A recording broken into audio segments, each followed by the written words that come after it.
About 50 years ago, the watch market was dominated by sub 36 millimeter watches. Whether we were talking about sports pieces all the way to dress watches, that was the convention for almost all watch brands across the industry.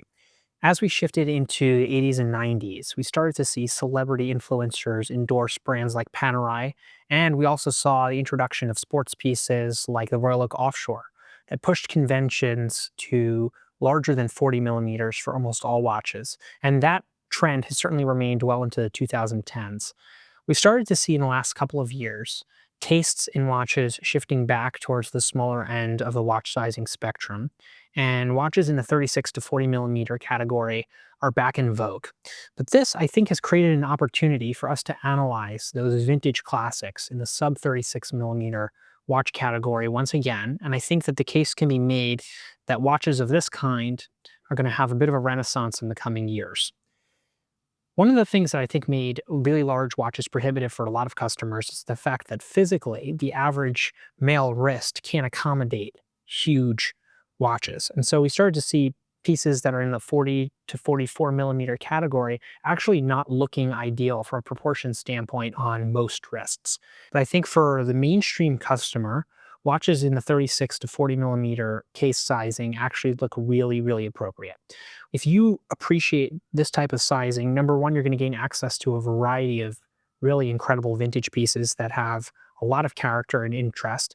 And also, you can wear watches in this sort of sub 36 millimeter sizing without looking out of place alongside other modern watches. Without further ado, we have 5 different pieces that we've selected here that I think showcase sort of the gamut of more modest sized watches. And we're going to talk about why I think these pieces are characteristic of the type of value proposition that you receive on smaller pieces. Starting out, we have a 1970s Tudor. This is a mini sub. So of course, Tudor Submariner is incredibly famous, and these pieces have become very collectible, particularly in recent years as the sort of value of vintage Submariners from Rolex and Tudor alike have sort of reached the mainstream. We previously did a video talking about that, which I'll link to above. This particular piece is a 31 millimeter Tudor sub.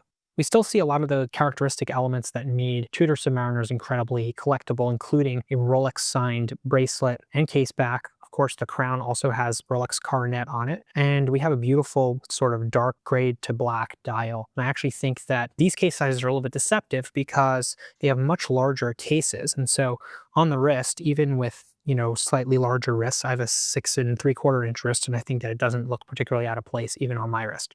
So I think no matter what size wrist you have, you should definitely give a look to sort of smaller dive watches because they look quite cool with a large presence in terms of the sort of sporty aesthetic that they bring to the table.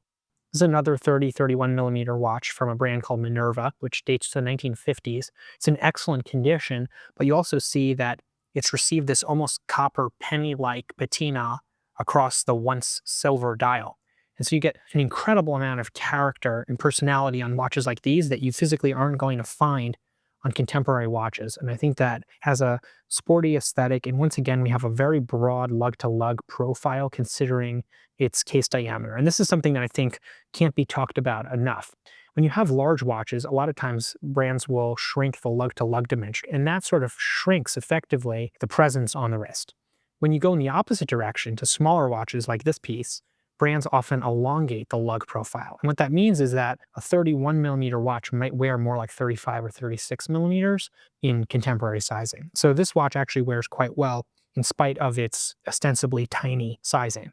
This next piece is an Omega. So we have a really lovely patina dial with a Dauphine handset, applied Omega logo. And this piece is around 34 millimeters. So moving up the sizing spectrum, these pieces are definitely back in style, and we've started to see the prices for these types of vintage pieces beginning to rise quite steadily. This also has a twisted lug case, a really cool detail that was characteristic of a lot of vintage watches from this era. We also saw this on the Pole Router, among others. It's a hallmark of the Omega Speedmaster, but we see it here on this lovely sort of dress field watch aesthetic. And so I think that this is a very, very versatile watch. You could put this on a variety of straps and it would take on a completely different personality. I think once again that this sort of encapsulates a lot of what makes vintage sizing so incredibly desirable. Vintage Movado is still one of the best values on the vintage market, and I think that this particular chronograph is a great example of that. This is an M95 chrono.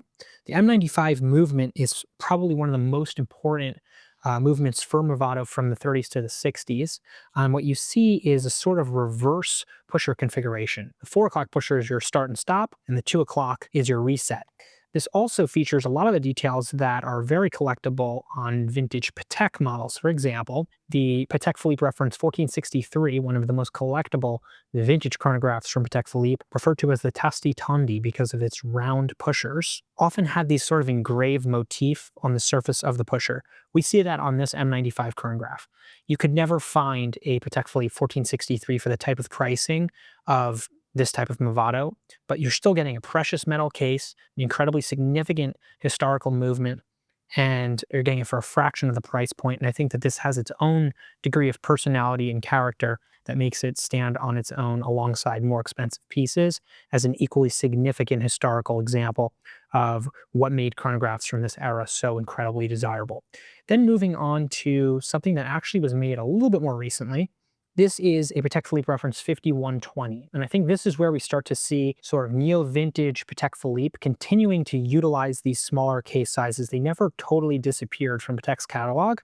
The 5120 is one of the more, I'd say, expressive models of the Calatrava line. We have a slightly more modest case sizing between 33 and 34 millimeters, but you have a lot of details that, once again, are characteristic of vintage watches, but extended to this particular piece. So for example, we have Breguet hands, and we also have Breguet numerals. These are two details that I think collectors really love with Patek Philippe or any brand. I think seeing it on a neo-vintage Patek Philippe model makes it incredibly enticing. What's particularly unique about the 5120, the subsidiary seconds has been moved from its conventional 6 o'clock positioning to 4 to 5 o'clock, and it gives the dial a sort of whimsical appearance that I think distinguishes it from more conventional dress watches. This piece is also outfitted with Patek Philippe's caliber 240, one of their most famous micro-rotor movements. So you get access to a really significant movement that's typically outfitted in more expensive watches at a significantly more accessible price point. So if you're looking for a watch that I think remains incredibly salient even in modern times, these sizes, no doubt, will be back in style and incredibly popular in the years to come. And I think one of the things that's really easy to forget as watch collectors who tend to be sort of myopic about watch trends is that these sizing conventions move cyclically. And so if you like small watches, you should collect small watches. If you like large watches, you should collect large watches. You should wear the watch that fits your wrist more than the watch that other people are wearing. And I think that the case for these sort of vintage classics in slightly smaller sizes has been made ever more clear in recent years. If you had your choice of watch sizes, what would be your ideal sizing? Would you wear a 36 millimeter watch, a 33 millimeter watch, or a 43 millimeter watch? We'd like to hear in the comments below, and we'll see you next time.